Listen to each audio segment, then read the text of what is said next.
هبحن يهو قال صاحبك يو هبحن شكيرا كوسودا بشاره بالخير قال ابو دولار ما يستا لعق دولار جابكم كو جرتا مس ميل مكوتا مس بقم كوتا ما كيسات يا دولار انت عملوا هيستا والله شكا كو سي في عيد دغيسو بيكوز waxaan kaaga sheekay rabaa hadaa tahay qof dollar haysto mardhow waxaan noqon doontaa faqiir ha dadka oo dollar ka haysto mardhow faqiir rabaan adiga oo ku ogahay 200 kun oo dollar haystaa waxaan u soo guriga dhisaa wallahi billahi oo tallah mardhow waxaan ka cabsan inaan shahaadid laakiin waxaan ku leeyahay niyo lacagtaas ka takhalus 200 kun oo dollar haysto mis 10 kun oo dollar haysto mis dollar ka haysto baraadaro waa inaad ka takhalustaa si degdeg ah والله سدقدق ولعقتاس وينات كتخلصتا صوبت متقانا محيتا فقيرا نقدونتا برا وخساره دونتا صوبت محيتا مرك او خساره دونت موقتها هي dagaalkii bishii lixaad 2024 inuu jarmayo dhamaaday oo ku ekaa heshiiskii ka dhaxay Saudi Arabia iyo Mareykanka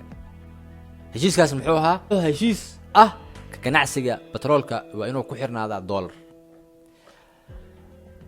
konton sano soo jiray heshiiskaas konton sano soo jiray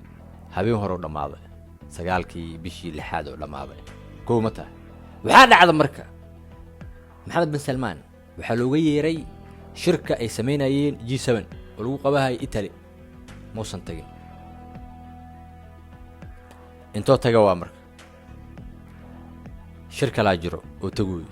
tagu waxa waay shirka BRICS لكن بريكس شركيسا wuxuu dhici doonaa asbuucna soo haayo balse Putin muxuu dhahay bangiga Ruushka muxuu sameeyay bangiga Ruushka wuxuu mamnuucay totally batatanba waxa la mamnuucay in laga ganacsado daawul $dollar wal euro macnaha in lis dhaafsado oo lagu ganacsado mise mata wax lagu soo gato mise wadanka oo soo galo dollar iyo euro mamnuuca laga dhigay dollar iyo euro wadankaas waxa waay mamnuuca laga dhigay mar dambana la arki maayo معناها وايغي هوري غاسكي بترولكا شدالك waxa lagu yani isku dhaafsan jiray lagu kala ganacsahay $dollar Soomaa wala jooji Saudi Arabia ka baxday heshiiskaas konton sano soo jiray markuu dhamaaday dib cusbisiin rabin la sameeyo Saudi Arabia ka booday benaha kaliya ee baasha taala jeena sameeyo jooji raba maxaa yeelay mardhow waxa la qabraba shirki BRICS Putin hadlay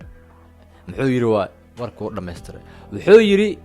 shirkan shirweynahan BRICS aan ku qaban doono magaal Hebel wuxuu yiri waxa isku imaan doona madaxda BRICS dhan isku imaan doona taasina waxay noqon doontaa in karfan cusub iyo meed cusub meeshas lagu jiido macnaha quwadii iyo controlkii dad qaar ilahan jireen maalintaas dhamaan rabtaa macnaha maalintaas waxa la dhaqan geliha lacagta cusub BRICS ay sameysay waxaan bilaabahayo ganacsiga cusub maalintaas waxa bilaabahayo jiilku cusub oo la dhahayo the next new world order mise the next new world system marka walaalkaygu dollarkaaga wuxuu noqonayaa mardhow waraaq abad sida lacagta Ciraaq amal masqulaha iskaga abaamino marka waxa kula buhad ka faa'iideyso soo faa'iideysa marka lacagtaada ay ku badbaadaysaa brother dahab ka dhigo dahab soo gado katiinado farantiyo jijimo baashi bulkeeti dahab soo gado bankin hageyn gurigaaga meel u sameeyay abu darbiyaad maarta gurigaaga yaa jijibi gurigaaga ku kaydso adduunku isbedel raba wallahi mardhow iga qor rabbul kacba wallahi wax baa soo socda ka yaabiyo haduu tir wasalaad doonta nasr warka maxuu qaado waa leed hadda ka faa'iideyso kac lacagta hore meel saar